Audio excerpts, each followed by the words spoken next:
මේ වීඩියෝ එකට ලයික් එකක් දාලා අපිට මොටිවේෂන් එකක් දෙන්න. මේ වීඩියෝ එක අවසන් වෙනකම්ම බලන්න. මම හැමදාම ඔයාලට ආදරෙයි. තවත් දවසක් උදා වුණා. එක ගෙදරක තරුණ වයසේ කසුන් කියලා කොල්ලෙක් හිටියා. එයාගේ අම්මා විතරයි හිටියේ. කසුන්ගේ තාත්තා කසුන් පොඩි කාලෙම අනුතරකින් නැති වුණා. පුතා දැන් ලොකු ළමයි. දැන් කසාදයක් කරගන්නත් වයස හරි. ඔව් අම්මේ මම යාළු වෙලා ඉන්න සඳුනිව ගෙදරට ගේන්නම් එහෙනම්. ඔව් ඒක හොඳයි පුතා. පුතා වැඩට ගියාම මමත් තනියම ඉන්නේ. ඒත් අම්මේ අපිට වෙඩින් එකක් ගන්න තරම් ලොකුවට සල්ලි නෑනේ. අනික සඳුනිගේ ලොකු හීනයක් වෙඩින් එකක් ගන්න එකක්. අනේ පුතා මේ විකාර කරන්න එපා.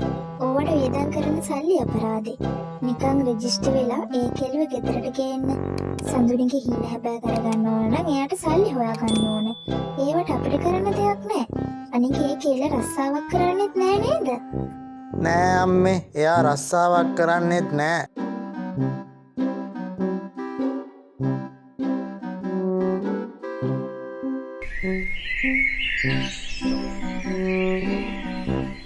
කසුන්ගේ කලවයසත් හරි නිසා මහලොකුවට සල්ලි නැති නිසා සඳුනිම කසාද බැඳලා උත්සවයක් ගන්නේ නැතිවම ගෙදරට ගෙනාවා. ඔය ළමයා දැන් අපි කියන විදිහට තමයි මේ ගෙදර ජීවත් වෙන්න ඕනේ. ඔය ළමයා දැන් ආයිති මේ ගෙදරට. ඉතින් මේ අම්මා ගෙදරට අලුතෙන් ගෙනාව ලේලිට ගෙදර ඉන්න ඕන විදිය කියලා දුන්නා. පුතා අර කෙල්ල උස්සන් ආවට දෑවත්තක්වත් දුන්නේ නෑ නේද? නිකම්ම අද්දක හොල්ල ඇවිත් තියෙන්නේ. අනේ අම්මේ සඳුනිලාට ගොඩක් සල්ලි නෑ. එයා හැදුනේ වැඩුනේ අත්තම්මා ළඟ. දෙමව්පියන් එයා පොඩි කාලෙම දාලා ගිහින් පව් අම්මයා. පව් නෙමෙයි. ඒකේ තියෙන පව්කාරකම් වලට අපි කරගහන්න ඕනේද? උඹට වෙන එකක් හිටියම නැද්ද හොයාගන්න? අනේ අම්මේ එහෙම කියන්න එපා. කසුන්ගේ අම්මා තමන්ගේ පුතා දුප්පත් කෙල්ලෙක් ගෙදර ගෙනාවා කියලා හිතේ වෛරයක් පුරව ගත්තා. මේකි මේ අද්දක හොල්ල මේ ගෙදරට ඇවිත් තියෙන්නේ. ඉන්නකො මං ඕකේ හොඳ වැඩක් කරන්න. පුතා කොහොමද? එයා සැලුන් එකට ගියා. එහෙමද? මම යනවා අම්මා. වැඩට යන්න වෙලා යනවා. පුතා පරිස්සමට ගිහින් එන්න. ලේලි සැලුන් එකට ගියා කියලා දැනගත් අම්මට හොඳටම කේන්ති යනවා. ඒ කේන්තිය පුතාට පෙන්වන්නේ නැහැ. අම්මා මෙහෙම කල්පනා කරනවා.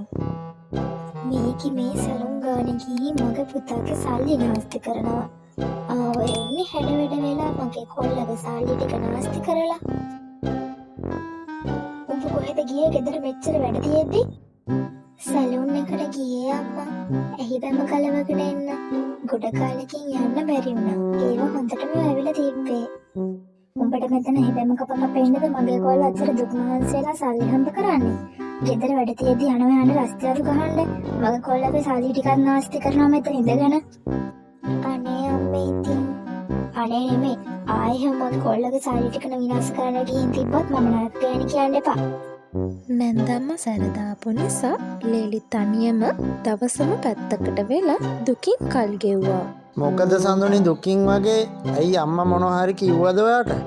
නෑ අම්මා මොකද කිව්වේ නෑ කසුන්. මම හොඳින්. අම්මා බැන්න කියලා සඳුනි කසුන්ට කිව්වේ නැහැ. සඳුනි හිතට දැනුන දුක වේදනාව හිතේම තියාගෙන හිටියා.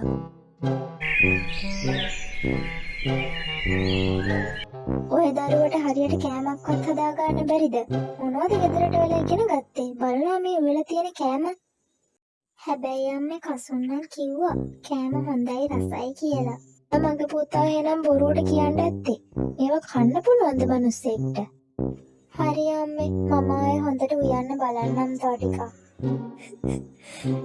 ඇයි මටම මෙහෙම වෙන්නේ? මම අම්මට කොච්චර ආදරෙන්ද ඉන්නේ?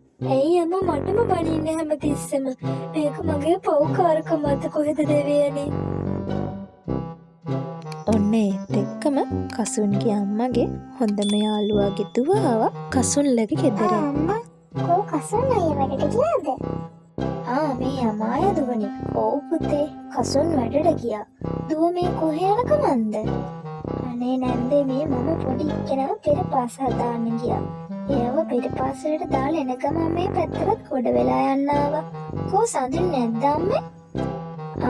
ලේලිවෝම් සැලූන් එකට යවුව පුතේ. සමහර විට දැන් එයි. අනේ ආයෙනකන් ඉන්න බෑ නැන්දේ. මම යන්නම්. ගෙදර වැඩ ගොඩ ගෙහිලා. මොනවද නැන්දේ වනම් කරනවා වගේ සද්දයක් එන්නේ? ඒ අර හොර පූසක් කියනවනේ. ඒක හුස්සියට ඇවිත් වෙන්න ඇති. එහෙමද? මම යන්නම් නැන්දේ. පරක් වෙනවා. හාදුවේ පරිස්සමින් යන්න. මිනිස්සේ ගෙදරට ඇවිත් ඉතින් මොකද මෙතන මේ බඩු මුට්ටු පෙරලන්නේ? අනේ අම්මේ මගේ අත වැදිලා තිගානක් වැටුණා.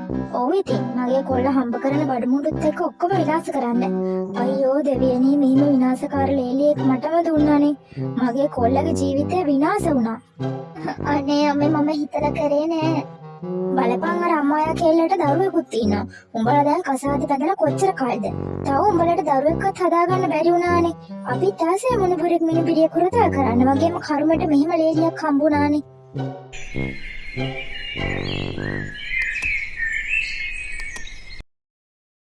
අසුන් අපිට දැන් දරු පැටියෙක් ගැන හිතන්න වෙයි නේද දැන්වත්? පිස්සුද සඳුනි දැම්ම ළමයි හදන්න බෑ. තාම අපේ ටාගට් වලට ගිහිල්ලා නැහැ. තව ටික කාලයක් ඉමු. අම්මා හෙට ටවුන් එකට යනවා කිව්වා. ඔයාට තමා හෙට ගෙදර වැඩ ටික ඔක්කොම තනියෙන් කරගන්න වෙන්නේ. කොහොමද ඉතින් මම තමා ගෙදර වැඩ ටික තනියම කරගන්නේ. මොකක්ද කිව්වේ? ඇහුන්නේ නැහැ. මොකුත් නෑ කසුන්. ඇයිද වේලාසෙන්? අනේ සඳුනි අම්මා වාහනයක හැප්පිලා ඉස්පිරිතාලෙට දාලා. මම වැඩපළේදී ඉස්පිරිතාලෙන් මට කතා කරා. ඒකයි මං කලින්ම ආවේ ඉක්මනට ඉස්පිරිතාලෙට යන්න ඕනේ. අනේ දෙවියනේ අම්මට ලොකු කරදරයක් නෑ නේද? දන්නේ නැහැ සඳුනි ගිහිල්ලාම බලන්න වෙනවා.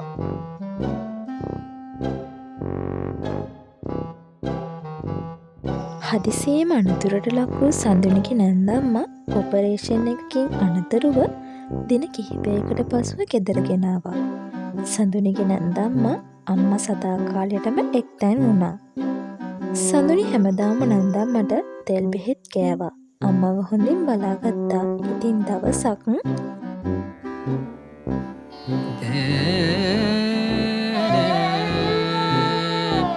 අනේ දුවේ මම දුවට කොච්චර වෙනස්කම් කරාද? ඒ දුව මට කිසිම වෙනස්කමක් නොකර බලා ගන්නවා. අනේ දුව මට සමා වෙන්න.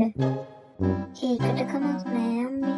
අම්මා මට මොන වෙනස්කම් කරත් මම අම්මට එහෙම කරන්නේ නෑ. මම කසුන්ට ආදරේ වගේම අම්මටත් ආදරේ. අම්මා කසුන් කියලා පුතෙක් මේ ලෝකෙට බිහි කරේ නැත්තම් මට කසුන් කියලා කෙනෙක් හම්බෙන්නේ නෑ. මට පුංචි කාලේ ඉඳන්ම මගේ අම්මා කෙනෙක් හිටියේ නෑ. ඉතින් මට මගේ අම්මට සලකන්න බැරි වුණාට කසුන්ගේ අම්මට මගේ අම්මා කෙනෙක් විදියට සලකනවා කියලා හිතාගෙන මේ ගෙදරට ආවේ. අම්මා මාව වැරදි කොනකින් බලලා මට ඒ විදියට සැලකුවාට අම්මට මම එහෙම කරන්නේ නෑ. අනේ මට සමා වෙන්න දෙවි. දැන් තමයි මට තේරෙන්නේ මට රත්තරන් ලේලියෙක් හම්බෙලා තියෙන්නේ කියලා.